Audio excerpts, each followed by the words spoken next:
All right. Arrowhead, good morning. Good morning, sir.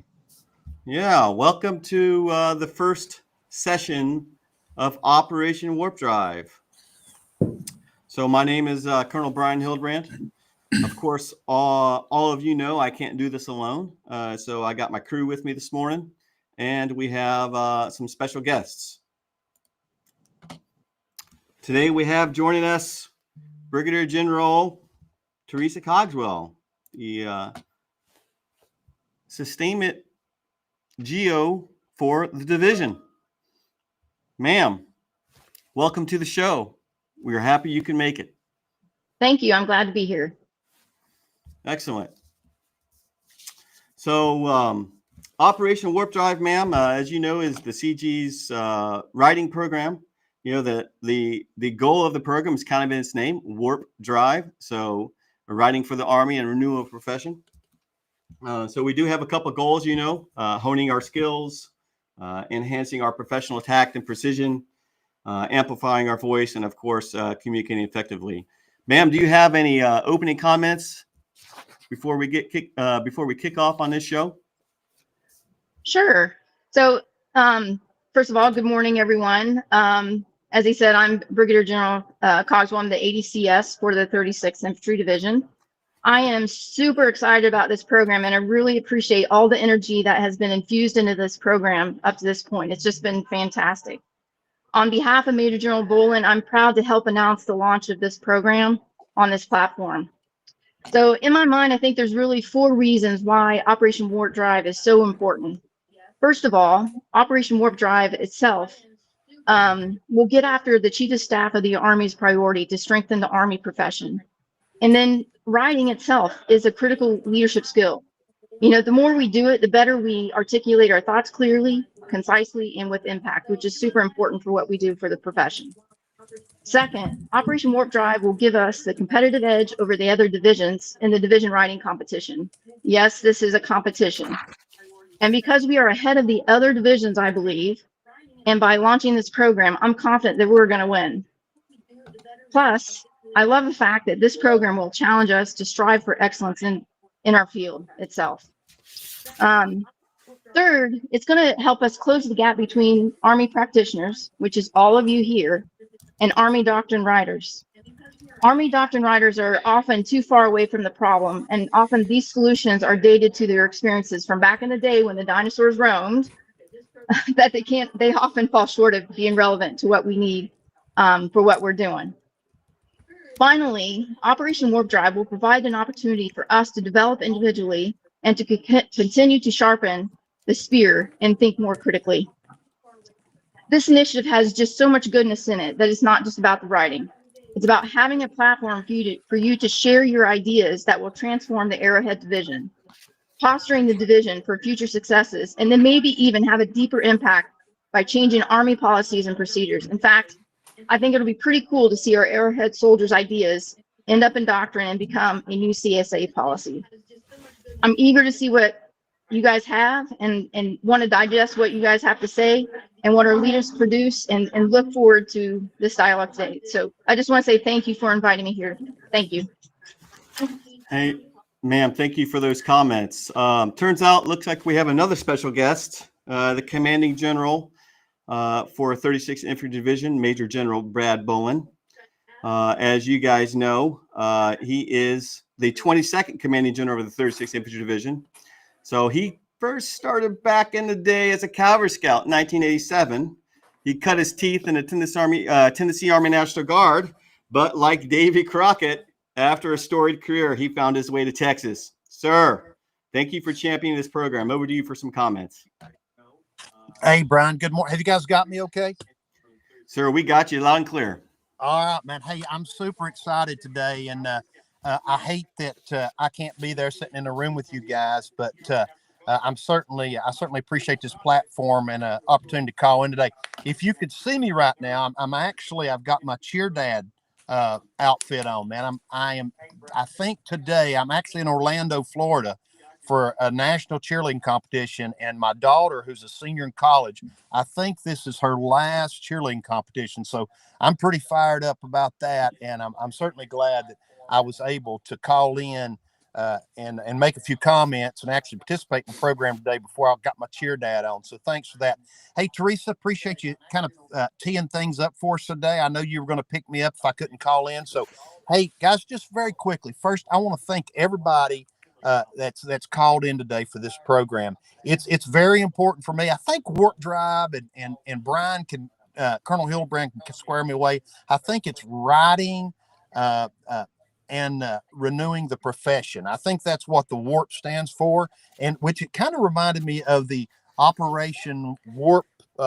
I don't know, Warp Speed, which is where we did the rollout in the COVID. But hey, we'll take Warp and see where this goes. But I appreciate everybody calling in today. I'm super excited about it. Hey, you get a vote. You didn't have to call in today, but if you did, what it tells me is that you're interested in your own professional development and developing our leaders in the division. And I certainly appreciate that. So thanks for calling in, guys. You get a vote. I know you can vote with your feet. You don't have to be here.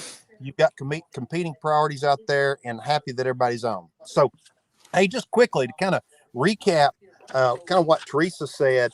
The reason why we're doing this, guys, is it's basically to get after the Chief of the Staff of the Army's fourth focus area, which is strengthening the Army profession. And just as a reminder, as we work through his focus areas, his first focus area is warfighting. His second focus area is building combat-ready formations. The third is transformation. And then, just as I mentioned, his fourth focus area is strengthening the Army profession. And basically, when General George took over, a year and a half ago or so, and he identified some gaps, in our institution. The institution is the Army. And one of those was basically how we're communicating with one another, writing products, communicating with professional journals, things like getting published and sharing information with one another. So I agree with him. As I look into the division, and I think we've got an opportunity here to get after that gap and, develop as leaders and, get after some of our writing products. Now, I've already looked at the slides, and I told Colonel Hildebrand yesterday, I wish that I'd had this opportunity before I started way back. Let's roll back to when I started writing for the Captain's Career Course and then on into ILE. I suffered through War College. I always make the joke that I graduated on academic probation, which I didn't. But I wish I'd had this opportunity before I started all that stuff. And even most recently, I participated in ACEP-A, which is kind of General Officer Development. And I had to write a paper. And who read it? The Chief of Staff of the Army. So, hey, I wish I'd had an opportunity to develop some skills. So, hey, guys, I'm super excited about this. Four reasons really that we're doing this. One is to get after the CSA's priority. We got that. Two is there's going to be a writing competition among the divisions. And we do that through the Division Readiness Action Committee, but that's still in the future. But I thought we would get a jump on our competition, which is the other 7 Guard divisions, because when we finally do this, I want the first thing to roll out to be from the 36th Infantry Division. Thirdly, Teresa mentioned a gap basically created between doctrine writers and practitioners. Well, guys, we're practitioners. And the doctrine writers need to hear from us what we think. Is the stuff they're putting out, is it working out? How could we do something different? How could we leverage our civilian skills, what we do in the civilian world, basically to influence what's going on in the Army? And then lastly, leader development. Leader development, it's kind of a 3-stool deal, man. You got your institutional learning, which we all have to participate in. You've got your experiential learning, where we try to create opportunities for you to do stuff like CTC rotations. And then lastly, it's just that self-development portion where, you got to take on some of this yourself. And that's what you're doing today. So I certainly appreciate it. So, hey, before I kick this back over, hey, once again, Colonel Hildebrand, I appreciate you and your team. Yesterday, we did a technical rehearsal. That was awesome. This platform, I hope this platform works out. If it don't, we'll do something else. And I'm super excited about this program, and I'm going to dial in to just as many of these sessions as I can. So with that being said, hey, Chewy, let's kick this thing into warp drive and see where we go with this. Thanks, Brian. Appreciate it. Cool, sir. Thank you. I took down some notes from your opening comments, and definitely we'll circle back around for that division riding competition. But look, hey, I said it earlier, I can't do this alone. There's a lot of people, and you see them on your screen. It's the crew. It's the Riding Roundtable. And so let me quickly introduce these folks. Some of you may know, some of them you may not know. So Sergeant First Class Jared Kraus. Hey, Jared is the Submariner. He came from the Navy, but we'll forgive him for that, even though they did beat us in football this year. Anyways. That's right, they do. Yeah. So Jared's a Submariner. He has a wealth of knowledge and a passion for Jocko Willnick's unique style of leadership philosophy. That's that extreme ownership business. He currently drives improvement innovation on the Joint Task Force Lone Star Office of Efficiency. It's kind of like the Ohio State. So you got to put that article in there. Articles make all the difference, as you will see as we start writing this program. Jared, you kind of like the DOGE, right? The Doge. I believe we were efficiency before he announced it, so I think they stole all right. Oh, I like it. All right. Well, thanks for joining the team. You're going to serve as our kind of R&D guy, research and development. So whenever we throw out a quick RFI from the field, Jared's our guy that's going to run it down for us. And because he's from the Office of Efficiency, he's going to be super fast. All right. We also have Chief Warrant Officer 4, Jeff Lightsey. Jeff is the commander of the 36th Infantry Division Band and currently serves as a knowledge manager for Operation Lone Star. The band and Jeff have earned many accolades and awards. Too many I can't go into description here, but the John Philip Sousa Foundation, Howard Citation, and the Band Tab are some of those. 37 years of experience. During the rehearsal I said 32. He had to correct me, but 37. Holy smokes, and still counting. It's incredible. So quick question out there to you, Jeff Lightsey. If you are the conductor of the band and the knowledge manager, does that make you the master of disaster, the MOD? Well, the technical term, sir, is band master of disaster, I guess. That we're called band masters on the non-commander side, but, the king of the stinger, as we finish off Mr. Sousa's marches, however you want to, whatever, I'll answer to you, sir, however you send it to me. All right, MOD, I like it. All right. Not the Ministry of Defense, though, MOD. All right. Yeah, hey, Jeff, I'm a little offended that you guys didn't do the intro music, man, because I know you've got a good mix of Rocky Top and Deep in the Heart of Texas, man. Sir, I defer to the Chief of Staff on that one. He AC/DC probably hits home with him, back in the day, and probably does with you and I as well. But we can get you Rocky Top, sir. You know that. Yeah. And sir, we chose AC/DC Highway to Hell because it resonates with our initial image. It kind of tells the story of in spite of hell. And then also, for most people, riding's kind of hell. So we're all on a highway. We're going to make it better. So that's why we went Highway to Hell, sir. Maybe a little REO Speedwagon in your letter would be appropriate. We could do that too. Yeah. All right. Sir, followed up next, we have Captain Mariah Gagnon. So Mariah is a judge advocate for the Air Force and defense counselor. So she is our resident counselor. I met her in Operation Lone Star. And interesting story about Mariah is she used to be in the Army, but I guess she got smart and transitioned to the Air Force. So Mariah, we know you do a lot of riding for the JAG. And probably read a lot of awful writing from us. So unfortunately, yes, sir. So definitely glad you're on the crew. Thank you for joining us. All right. Next in the chute, we have Major Nadine Wiley DeMora. So Nadine, she's dual hatted. So she is the public affairs officer for the 36th Infantry Division. And also she is the public affairs plans officer for U.S. Army South. She's very talented and won many awards for her work, published hundreds of articles on the U.S. Army website, and is a graduate of Harvard University. Her ability to connect with diverse audiences and communicate tactically underscores her role as a leader and mentor for refining the writing and communication craft. So she wrote that last sentence. She's good. So I'm glad she's on the team. Nadine, welcome to the show. Thank you. I'm glad to be here. Excellent. All right, next up, we have Lieutenant Colonel TJ Clifton. TJ is actually in the building with me. He's in the next office over. He's currently the commander of 4th of the 133rd Field Artillery HIMARS. He just returned from a tour in Europe. So he was one of the first National Guard HIMARS to do that. He brings with him a mix of anger and love for writing fundamentals, as he is working through his dissertation sometimes. So he's going after his PhD. So this writing stuff, he knows the sweat and tears that go into that. So TJ tells me sometimes he's working on his dissertation, but most of the time he'd rather be working on his 68 Camaro. Well, that's good, TJ, because both those things are going to take you places, brother. Thanks. I appreciate the intro. I do look forward to the ability to just dive into writing. I hope it doesn't cause me too much angst, and then I have to just start from the beginning on my dissertation. Yeah, no, I hear you.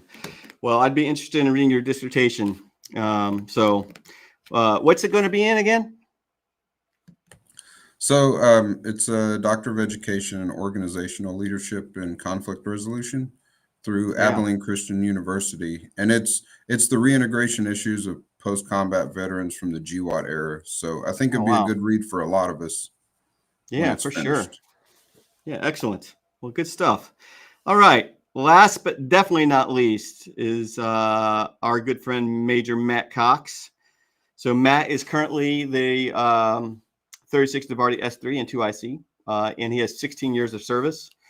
He offers a lot of perspective from the field. Matt has been in many key positions. He hit all the operational assignments, but he's also served as a SGS and a resource manager. So many on the line, Matt, have dealt with the struggle of writing about money. And so we'll be tuning in to what you have to say to help us get some more of that, because resources are scarce, my friend. So anything we can do to get that operational needs statement approved, we'll be leaning on you. Glad you're on the team, Matt. Hey, thanks, sir. Yeah, happy to be here. I'm excited to help. Yep.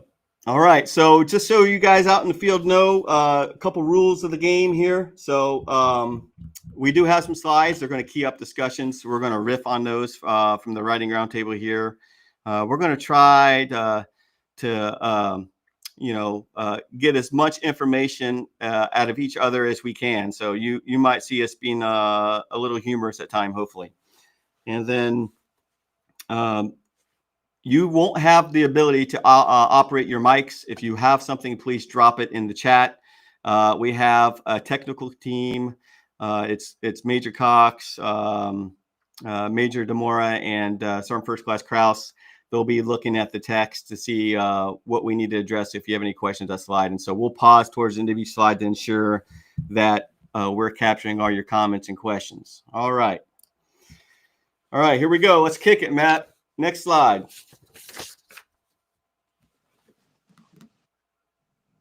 Okay, so this is a really apropos slide. Why we write the daily grind. So we are in a profession, and really I don't think there's any profession you can get away from, but we are in a profession where we have to write every day. And a lot of times, hundreds of emails, right? Trip reports, evaluation reports, award write-ups, numerous things. And so part of this program is going to get after making us better writers in some of the daily grind. So I know one of General Bowen's favorite things to do is get a super long email from one of his officers, so he has some good things to read in the evening. Sir, do you like those super long emails? Well, hey, Brian, you know I like a high syllable count, just East Tennessee. But in general, I like to see an email. I want to see you basically express yourself in one or two paragraphs. Even better would just be 2 to 3 sentences. So less is more when communicating with me, and I would say most senior leaders in terms of email. So yeah, less is more, Brian. Yeah, I agree, sir. I agree. I think, let's see, let's pick some people on the crew here. Mariah, what do you think? You like long emails? I'm sure the JAG officers, you guys do these case studies. So you like super long multi-page emails, right? Now, do I need a long email? Maybe, but do I want it? Absolutely not. The No, only long okay. emails I read, sir, are yours. Oh, touche. I thought I was pretty pithy in my emails, but all right. I don't know. What do you say? What do you say over there in the band, Jeff? You guys get along emails over there? We do get some, sir, from civilian sources and basically all over the place. I think it goes back a little bit, sir, to why we write, and it's number one thing is to communicate. So it doesn't matter which one of those parts of the job it is, you're trying to communicate concisely, and the longer it goes, the less we're able to synthesize that to move through that. Shorter is Yeah. always better. Yeah. What's interesting too is in a couple later sessions, we'll actually get into some of the details of composing emails. It's going to be a topic, but in general, I mean, the title is pretty important. The title should say a lot about what's going on. So if there's a title mismatch and what you're talking about, then it's not going to work. And I can tell you, I think we've all been guilty of, you're in an email chain and you just hit reply because it's at the top of your chain, but it's a question of something that has nothing to do with the title in itself, right? So part of it's kind of some email etiquette, getting after it, but a lot of it too is, you got to have that bottom line up front. Yes, sir. And I tell you, I mean, a couple little things. Run spell check. I mean, make sure you have stuff spelled correctly. That sounds stupid almost for an email, but it's a professional communication. And with the more and more that people see it or it's passed on, sometimes they don't know you. That's how they judge you. So run that spell check and have somebody else read it for you if you're not sure. If you got questions about it, have somebody else read it. Does this make sense, particularly in the Army business where we follow orders and we give directives? That's all part of it. Yeah. And TJ, with some of your anger you have about writing, one of your favorite things to do is fire off an angry email to someone, right? Well, yeah, I believe like there should be, similar to whenever you're leaving comments on things, that there should be a word count, right? And that's the maximum amount of words you can send to your boss, right? So if you go over that, you can't finish, and it forces you. It's kind of like when they make you read like 80 pages of something and tell you have to cite 10 different things, but it can only be 5 pages long. So you're forced to make it fit. One of the other things, looking at the slide, the bluff. So I really like emails that start in the subject that say inform, urgent, for action, or just so there's something at the beginning that lets you know, like, is this important, or is this something that I can read when I get through the important things? So, but yeah, I really think there should be like 1,000 characters or less, and that's all you get to send the CG. And if you can't make it fit in that, then it's probably a meeting, right? Yeah, no doubt. Yeah. So, hey, go ahead. And so, sorry, I just have another item to add to all of those different things when we talk about writing on the job, from the emails to the trip reports, to the evaluation reports, the policies, the award write-ups. When we talk about etiquette, is really honing in on your tone as well as who your audience is, and all of those change for each one of those things. So I think not only keeping it short, clear, and concise, but remembering who you're talking to, who it's going to, and what that tone's going to be, whether or not you're asking a question or requesting something, and just kind of watching the wording as well, especially when you're writing to I would senior tell you, leaders. in my opinion, I think the Army G3 probably is the worst offender of that, because every op order they write's in all caps. I mean, what's up with that? Right? It's like they're always angry. I guess they're trying to get across their authoritative tone. Okay, so hey, Yes, look, sir. who is that? Matt, sir. Yeah. So Yeah. to the point of what does the audience need to know, I think we all struggle with trying to decipher what they need to know, and what we think that they should know. So when you're writing an email, you could have a bluff statement. What does the audience need to know, or what you think the CG absolutely needs to know? But what also should he know that adds, substantively to, what he needs to know? What's the supporting information for the assertion in your bluff? I think you've got to kind of balance the need and then the what should he also know, that's kind of, closely around it. Yeah. Excellent. So, anything else? Yeah. Yeah, I'll just step in real quick and say, when you're sending something to your boss and it's going to go above your boss, what is your boss's boss going to ask, right? So kind of look it forward and answer the questions that you think your boss is going to get asked, and it cuts down email traffic and writing in general because you're putting the information in there that's going to answer the questions that your boss will get answered. Yeah. Yeah. Hey, So Brian, I'm just going to add, I know you're going to get after it later, but just as we're thinking about email and corresponding with one another, sometimes I see, I get lots and lots of emails, that. And as I mentioned already, I like them short and to the point. But I don't like an email that looks like a text. And, I guess our teenagers have all taught us, to text. And, that's a lot of times we forget that, we don't use punctuation. We throw stuff out there and it's just like a half written sentence. I don't think anybody appreciates that. But also, something I've been seeing a lot lately is AI generated type emails. And, I'll just tell you from my point of view, it's very unnecessary because, I want to hear from the sender. I don't want to hear from, 10 million senders out there that's developing the database. So I know you're going to talk about that later, but I'll be interested to hear what the team's got to say about that. Yeah, good point, sir. One of the guys that we have on our team here, Jared Krause, he's like our Chat GPT guru. So he throws a lot of stuff through that Gunculator to get stuff. Jared, do you do emails through Chat GPT? Emails are the things that I don't do through Chat GPT. It's going back to that bluff. What do I need? My bosses to know in the least amount of words. Like one of the guys made the comment, right? You're reading on a phone in a red light. How often are we busy with our day, especially the higher ranking senior people, that they need to be able to read something in a few seconds and move on.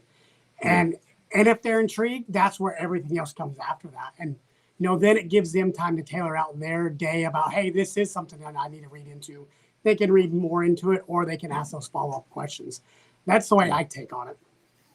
Yep. Yeah, definitely want, the bluff involves the 5 W's. On this slide, you guys see some key tenets of an approach. Now, I developed these 4 things I use pretty much for everything: writing awards, evaluation reports, trip reports, pretty much everything. It kind of helps me frame the context or background of why I'm writing. So, part of it's duration. What is the length of time that's transpired for what you're talking about, or it's going to transpire? What's the scope of responsibility, right? What level are we talking about here, right? Is it a field grade problem? Is it a company grade problem? Is it a senior officer problem? Or likewise, you could probably push that out and say, hey, is it tactical, operational, or strategic? But you kind of have to get that scope of responsibility. And then when you look at the magnitude of the action or the thing you're asking, right? How big is it? Is it a big ask? Is it a small ask? What are you describing? Is it, and then organizational impact. Who is it impacting, right? Across the organization when you look at those things. So if you kind of take this approach and you leave your, you're writing, you have the bottom line up front, you have a word count, you're trying to do the what, the so what now, you hit those 4 things, you'll pretty much be successful in getting those emails across the way you want to. Hey, sir. So we had Jacob Curry come in from the chat, brought up Camo GPT and it being rolled out by Futures Command. Interesting. He says, interesting to see the thoughts on AI generated emails, orders, etc., considering Camo GTP was pushed out for use. The good point is that, the Army is leveraging artificial intelligence through Camo GPT and others for us to use to help. Yeah. And sir, I didn't know if you were gonna. I didn't know based on these slides if you were going to go into AI as early in this conversation, because this morning we alluded to it during our walkthrough. Because it came up early, and it's something I think that permeates. I mean, my daughter at the high school level is, hey, you can't use AI, for this kind of thing, because they want them to develop those skills. Whereas, Staff Sergeant Havel, who's taken graduate courses, they want them to use AI because they want them to use every resource available, but learn how to cite that stuff. And again, what's the core content that you use to then have AI be the assistance piece of that? Yeah. And I think what it gets down to is what Junior Boland's talking about. You it has to be your voice, right? And so you have to be mature enough when you use that Chat GPT or Camo GPT that the voice of the many don't drown out your voice, what you think and say. You can't let it do your thinking and talking for you. Like, we want autonomous systems, right? You play that video game, Call of Duty, you set up that machine gun and cover your six. I mean, it just obliterates everyone. You don't even have to think about it. But in reality, we don't want that. We want to be able to think. We don't want the computer thinking for us and speaking for us. All right. I think we hit this slide pretty well. Let's roll on to the next slide. Okay. Hey, look here. So, we were just at the Green Tab conference, many of us brigade commanders out in the audience, and they talked about after action reports and the Army Lessons Learned program. So, there's a wealth of knowledge out there.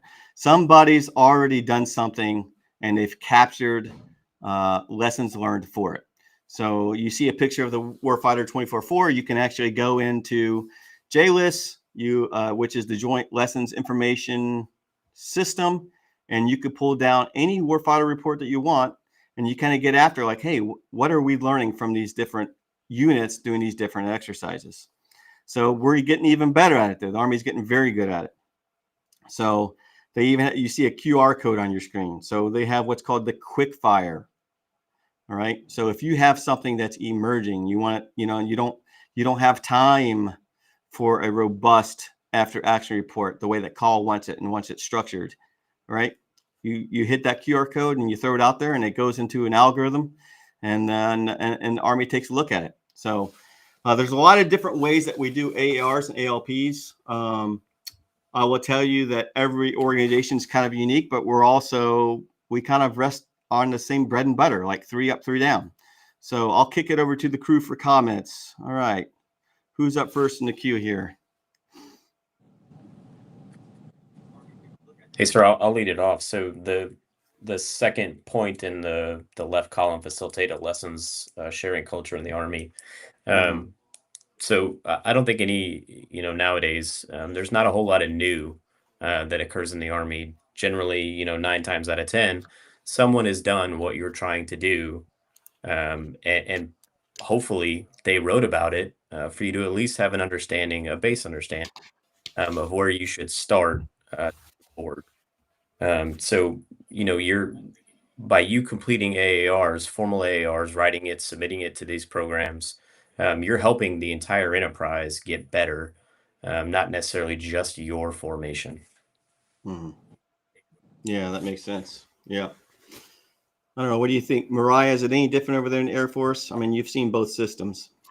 I'd say, it's pretty similar. We're working on, I think with the Teams rollout, there's been a lot more of storage of those type of things. Before everybody has their own drive that they're sharing this and that. With SharePoint, it's kind of coming together. So I think that's a big positive. Just from a JAG perspective, a lot of these things I see when things go wrong and there is no AARP for us not to make the same mistake, then I'm seeing it in investigation, like, an injury investigation or some other type of investigation when something goes wrong in the operations world. So I think hopefully having teams and maybe this encouragement of writing these things down will help things in the future. And obviously the Air Force does it better, but that's why we have this program, right? To help the Army. Yeah, it's true. It's interesting. Resources are tight in the Army. I remember like 5-6 years ago, the Army actually used to have a course, like you'd go to a week-long course and you'd get certified in the Army Lessons Learned program, and they teach you how to use JLIS and all that. And now it's just a distance learning course on JKO. So, I mean, I have that old certificate and in my iPerms, and it just feels like it's worthless now. No, I'm just kidding. But I mean, it's good. You have to get after some of these things. You have to be able to categorize. And I think, Chief Lysa, you're the knowledge manager. I mean, if part of it is you have to write the AR, but part of it is like you got to share it and store it so people can use it, right? Got to share it and store it. And then you've got to put it in a spot and advertise that's where it is. And people have to have the initiative to go and then take a look at it. I think we again discussed this morning. I think the Army, certainly at the company level, and it's driven a lot by the culture. I mean, if we're talking OLS, the culture of every task force is suddenly different. If we're talking company levels, you guys know all that, but the piece of, hey, 3 up, 3 down, this training went really, really well. Okay, we collate that, we put it here. Now who is going to access that? The next person up, or hey, I already know how to do this. And so it's that, I think the back end is what we need to continue to improve on. And of course, the information needs to be relevant and concise and applicable to the situation. Yeah, excellent. Because we're getting rid, sir, as you know, we're moving stuff around in teams, for OLS, because it's been going on in 3 years. As an example, there's stuff out there that can be used still, and there's stuff that can't be used. Yeah, and we're about to kick off a big AAR, aren't we? Yeah, so it's good.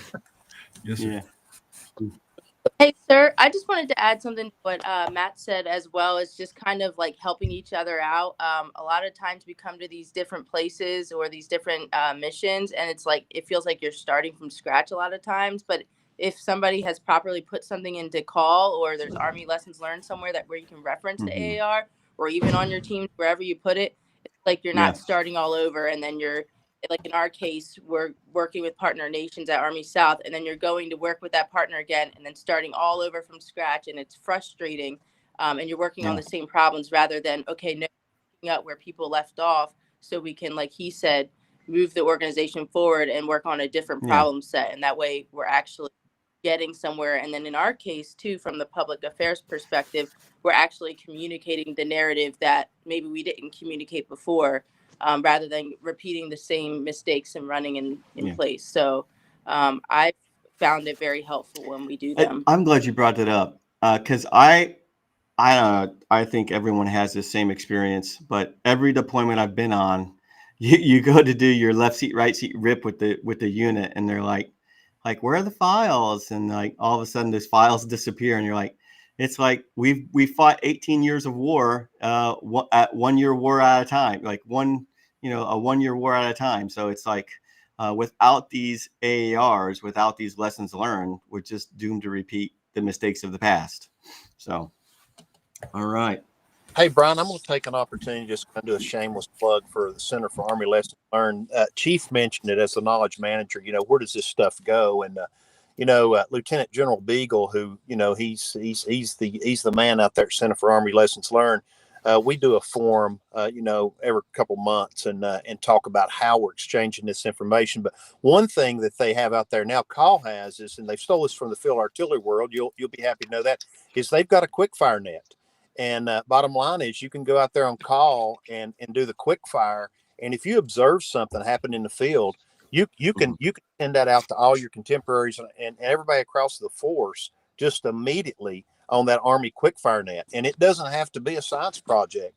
Basically, you make some observations, you put it out there on the quickfire net, and the whole Army can see it. So I think we're improving as an institution on how we circulate that stuff. So hey, I just encourage everybody, go out there and look at that and contribute to it. And hopefully through the this program, we'll gain confidence in contributing to stuff like that. When we throw it out there, we know that we it's a well-written product, and it will be something useful for everybody. Yeah, excellent. Yep, and it looks like Sergeant First Class Blood too. He dropped a comment in the chat. So definitely Call is underutilized. You're right on the money, man. So we don't publish enough. So getting after the white papers, getting after the quickfire net, like the boss talks about, doing our 3 up, 3 down. I mean, it makes sense to have someone dedicated within your unit as the person to do the Army Lessons Learned program, to have them as a point of contact, ensure that back end thing. Because like Chief said, we all do a pretty good job of doing 3 up, 3 down, but where does it go after that? And so we got to get that stuff codified. All right. Any other comments before we roll off this slide, folks? All right. All right. We're on the highway. Highway to hell. All right. Here we go. All right. Why we write, growing the profession. Almost sounded like Elder Fudd there for a minute. So, all right. So you got a couple different things here, and this is kind of like a montage of all the different things you can go out there and do. Now, these aren't hyperlinked in the document. So if you're out there in the field and you're like, hey, what is that? You're going to have to Google it. But here's one of the things I want to comment on this slide. It's pretty exciting. The line of departure. So this is new. And you guys saw the chat from Sergeant First Class Marcel Blood. He's intimately familiar with line of departure. And we'll have him on in a couple of sessions from now as one of our guests. But line of departure is a way to kind of go in a system and see what the Army's talking about. And it interfaces across all the different professional journals. It's amazing. So it has, the infantry journal, the armor journal, the artillery journal, every branch, every component that has a journal out there is in line of departure. And so you can see what's new and you can do searches and it can point you in the right direction. I put military review on there because, it's kind of one of my favorites. I do like the military review. Whenever I go to submit something, I usually submit it to them for publication. I've done a couple things through them. I threw the ASUA writing program out there. A lot of us belong to professional organizations. So in many cases, these professional organizations are also closely related to those journals that you see that get published. So, AAUSA publishes the Army magazine. The Field Artillery Association publishes the Field Artillery Journal. But you also have some stuff out there like Substack, Modern War Institute, Lethal Minds. I mean, really, you can find many, many different venues to publish. All right. So what do you guys have to say about that? What do you think, TJ? You going to throw something out there? So when you look at the opportunity to publish, and I was thinking about this last night, like there were probably people that were more creative than like Hemingway and Mark Twain and Shakespeare, but their inability to write is why we don't have those thoughts, right? Mm-hmm. And so the same goes for our profession. If we have people that do really interesting things and create, like, they solve problems that are known throughout the organization, but don't put it down and codify it. Like, how are we growing the profession? To your point, like, it's the same war year after year because we're reinventing the wheel. So looking at these opportunities for people that have the good ideas, that know how to solve for X, to put that on paper and actually publish it, that changes the dynamic of where our profession is going to go. I mean, in 100 years, having that information down may mean that it's something that AI uses to get after some type of problem set. Yeah, for sure.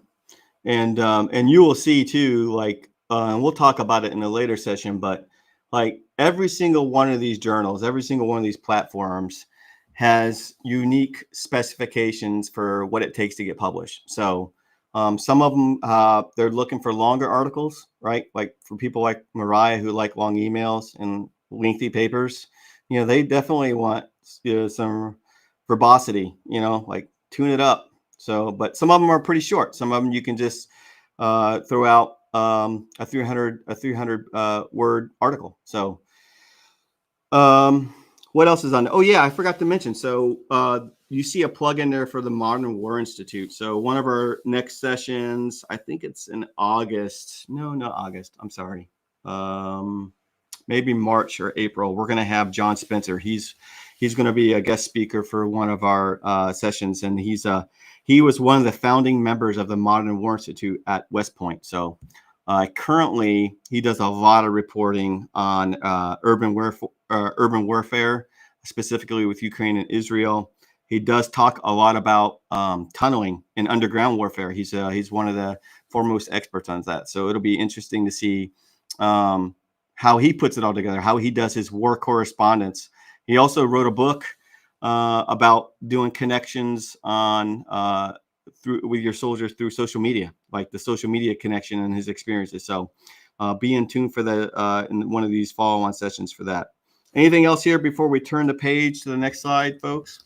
I just have something, sir. I just wanted to encourage all the people listening.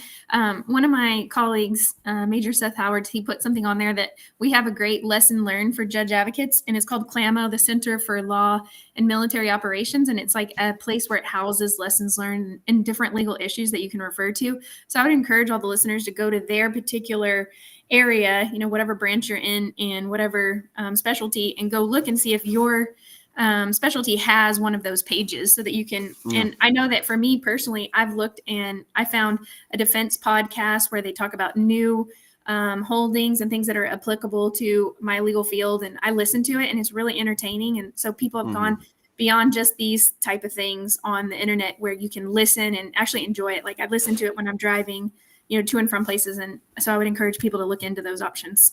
Yeah. What's the acronym CLAMO stand for again, Mariah?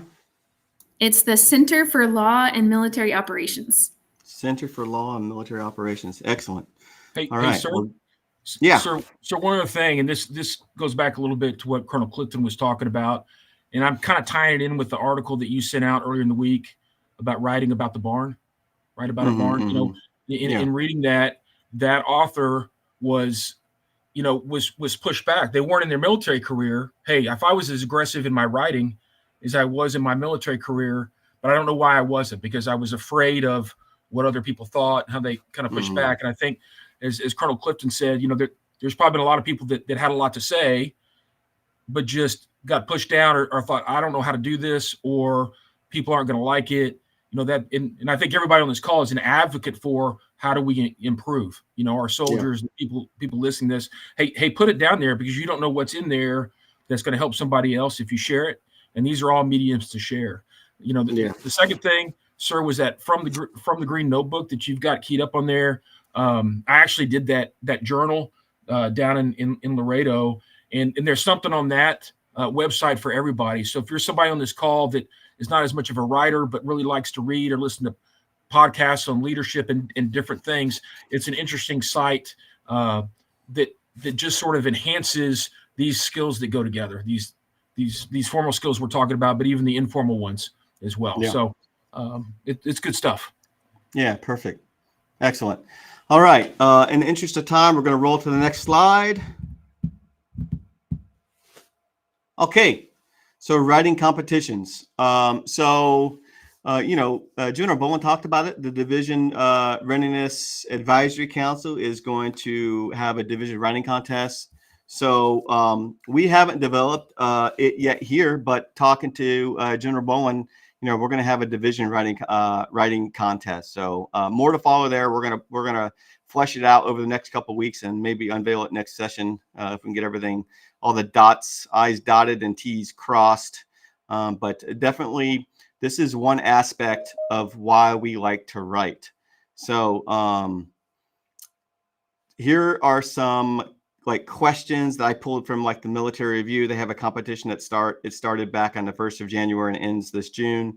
So if these are kind of questions that are of interest to the Army, that Military Review says, hey, these things, we want an answer to these things. And that's typically how the contests kind of work, right? With these topics, is they sponsor a topic because they need an answer, and they're looking to all of us, all of the folks out in the audience, to come up with the answer, because we are the practitioners. We are living and doing this every day. And so some of these have monetary things assigned to them. Some of them, you get an AAM or an RCOM for winning, but most of it really is recognition that you achieve something by writing, and that you're contributing to the growth of the Army and the renewal of the profession. So anything here before we jump to the next slide? So real quick, I'll touch on the competition piece. So right now, all three of the battery commanders that deployed to Europe with me last year, they all have a requirement to apply for the Hamilton Award, which is the best field artillery battery in the National Guard. And being those three were forward when a lot of people were not, it's a great opportunity. It should be between the three of them, if they know how to communicate effectively through writing. So yeah, and this program can help them get there for sure, because we're going to put resources in their hands. Yeah, and hey, Brian, just to comment about the questions you teed up as an example there. As we were discussing this on the division rack, one of the things that we talked about is hey, we've got some questions we'd like to have answered, but we also don't want to put folks in a box out there. We really want to hear what's going on down there at that second lieutenant, first lieutenant level. That we may, as senior leaders, we may be losing touch with what's really going on. So. When we develop the division writing contest, we're gonna allow for some freestyle and encourage you, because there's something out there that we haven't even thought about, and I want LT sergeants out there. I want them to feel free about contributing. Let us know about that stuff. We want to learn. I want to throw that out there, Brian. Perfect. Yeah, I appreciate that, sir. And that's probably part of the danger with some of these running competitions, is that you may force somebody into a box, when in reality what you want is some creative exposition and answer to some of these problems. So excellent. All right. Let's roll on to the next slide, Matt. All right, reflection. So this is a book. It's out there, edited by Randy Brown and Steve Leonard. So some of you may know Steve Leonard. He's the guy who invented Doctrine Man. So many a time those cartoons got me through a long night or boring meeting, dare I say, through one of my staff assignments. But these are like 1 to 2 page essays, and there's probably, I think, maybe 60 or 70 essays in this book. So really informative. You definitely don't have to read the whole book to feel successful. You can look at the table of contents, find something that resonates with you, and then kind of get an idea of like, hey, this is why this person used this thing to get them started. So this is something that I can resonate with and then actually use to get started for me. So any comments here before we move to the getting started section and get some of these practical things in the hands of our writers? Hi, sir. Can you hear me? I can. Okay, so I fell off, everybody. I'm sorry. Next in person.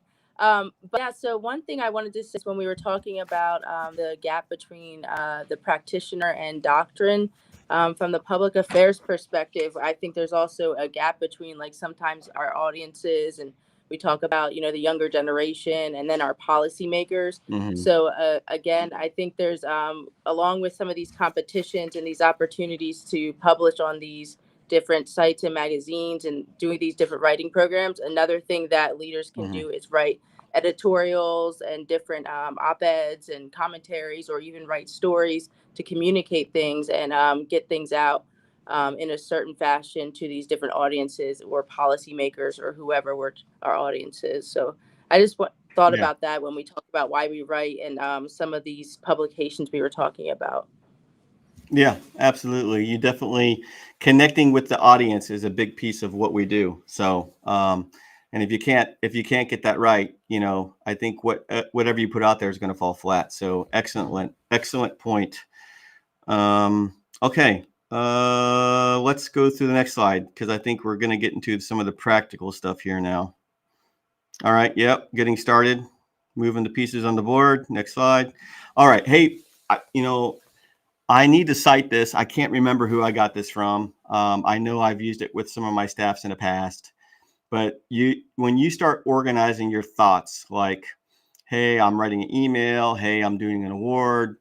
Hey, I want to do an article, whatever it is, after action report, you have to figure out a way to kind of organize your thoughts, right? And these are not necessarily outlines, but if it's short and sweet, your communication is short and sweet, then maybe it can serve as an outline. But these are all out there, right? And you can use these as a quick tool. Like I said at the beginning, these slides are designed as a starting point for discussions. But in reality, what it's designed to do is also be a reference for you to go back to and say, hey, that's a good tool I could use. Hey, let me structure some of my thoughts like this so I can get something down on paper. Any comments here, group?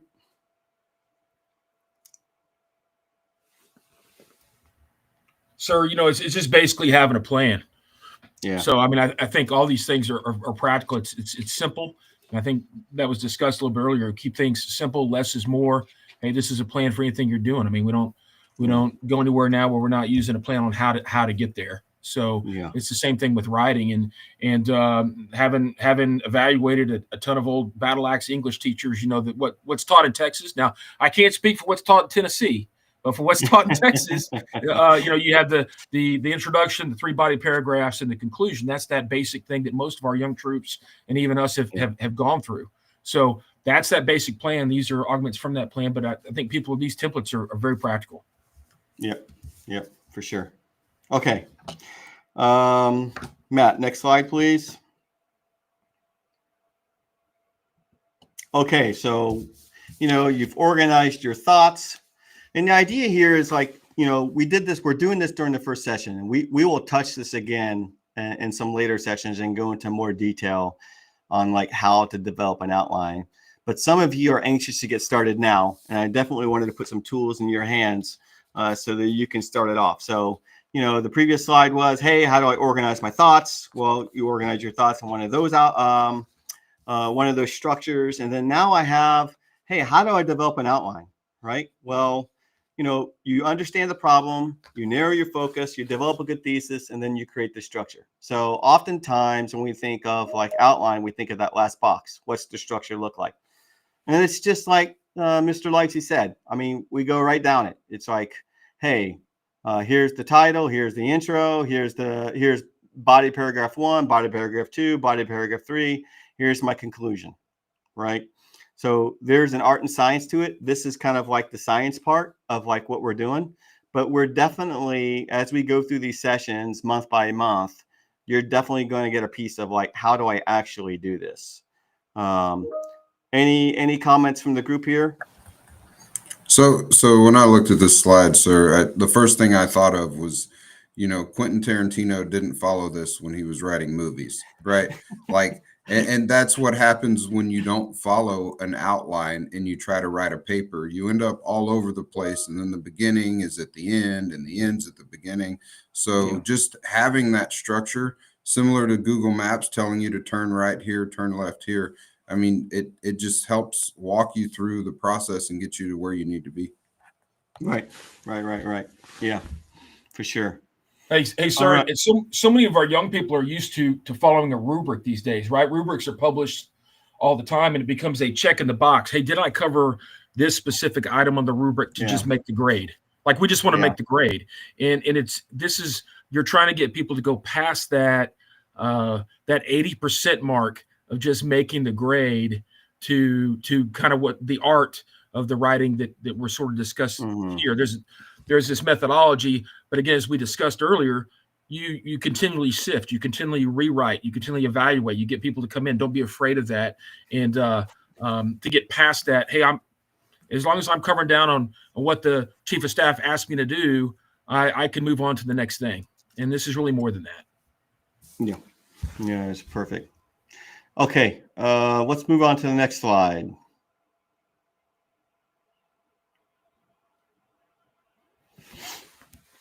All right, so look, the most important thing for your paper that you have to do, or your idea, your email, like what is your thesis? The topic and purpose, right? Once you define a topic, you're going to have to figure out like why you're writing about something, right? You brainstorm, you figure out, hey, you mind map, and hey, we're going to do some brainstorming techniques and some follow-on sessions. So there's going to be more about that. So if you're ready to get started now, all the topics are out there in SharePoint. You can go into the sessions. You can pull out the brainstorming session, and you're like, hey, I'm ready to start now. I'm not going to wait for the writing roundtable. I'm just going to go do it. Right. A lot of times when you pick a topic, you know, the question is what's controversial, or what do I want to explore or argue, right? You have to take a position in your thesis, right? That's the point of a thesis. You are taking a position. You got skin in the game, right? You formulate a question like, okay, now that I've taken a position, what does that mean?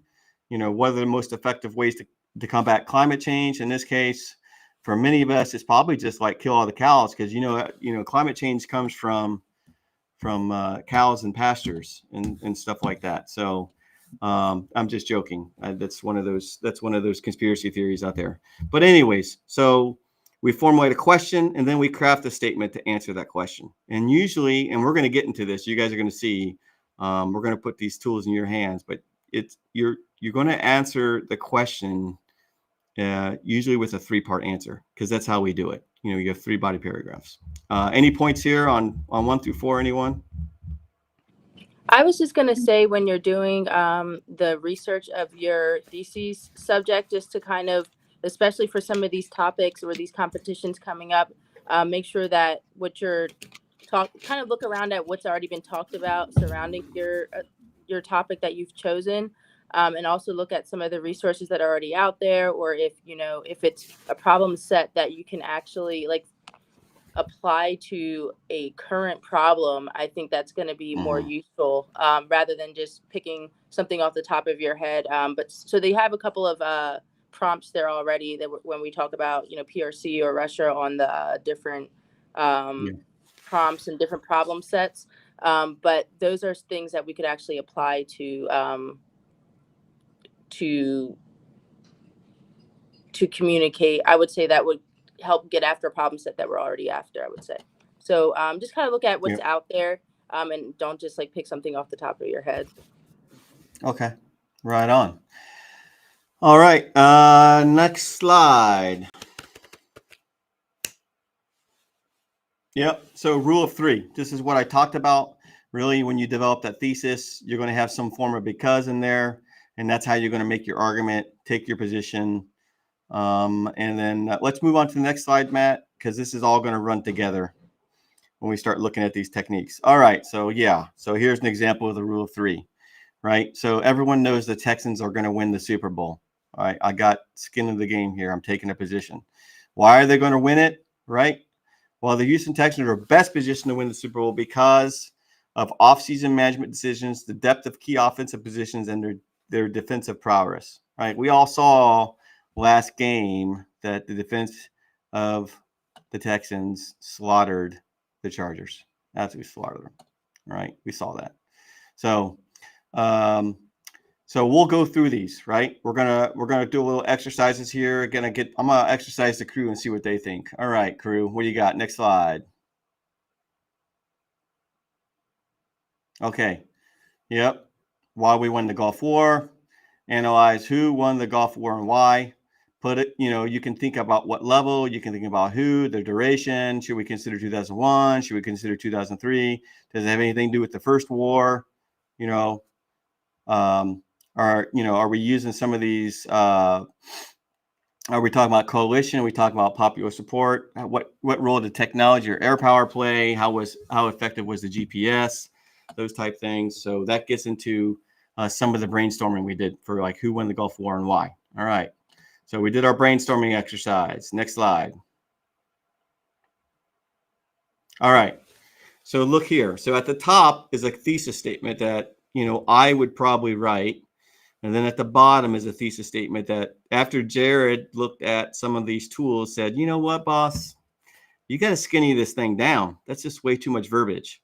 All right. And so if you look at the boxes, the color codes match up to, how we formulate it. So look at the 2. Jared, what do you think? Do you think the bottom thesis looks a little bit more concise and clear than the top? I think so, right? The top one kind of brings in some personal opinion that maybe that isn't what you're trying to expose. And that's why, you got to keep them interested. You want to know, have to learn, read more and into it. And I'll tell you, I'll read the first one or the second one. I'm not going to read that first one. I'm just going to be bored and go do something else. Yeah, I hear you. Yeah, for sure. I mean, it just sounds better. The United States Armed Forces won the Gulf War by employing a jointly integrated force, decisive technology advantage, and restraint and precision in targeting. Rule of 3. 3 points right there. Those 3 points from that thesis become your 3 body paragraphs. Pretty simple. Very straightforward. All right, let's look at another example. All right. Oh, this guy quotes Karl von Clausewitz. This must have been Clifton. I know he's a big von Clausewitz fan. He probably wrote that top one. What do you think? Is the bottom one better than the top one, TJ? Yeah, I think it is. I mean, brevity is good, but I think when you have the the ability to maximize getting your point across without going overboard like the previous slide. I like the bottom one better. It Yeah. reads better and it informs the audience a little more. Yeah. And no one really wants to hear you say, in accordance with the Karl von Clausewitz and Sun Tzu. Like, no, they don't really want to say that. All right. Yeah, I think when you start using them, then people just naturally mute you, right? For sure.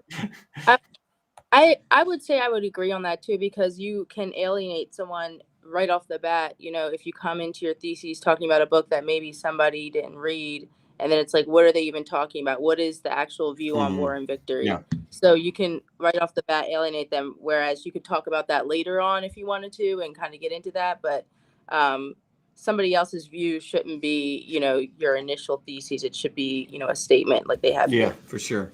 All right. Let's go next slide, Matt. I think we're going to probably skip this next slide because it's just another exercise. Yeah, we don't need to do that. I think we get it. Next slide. All right. Introductions and conclusions. Hey, look, we got about 2 minutes left before we have to end this. Let me just say this. This is a resource. Take a look at it. You've probably heard before an introduction and conclusion are related, that the conclusion is just the opposite of an introduction. It kind of goes in reverse order. So if you ever wanted to see what that looks like, this is a visual description for you to kind of say, oh, okay, well, that makes sense. This is where I put this sentence. This is where I put this sentence, et cetera, et cetera. So this is that. All right, next slide.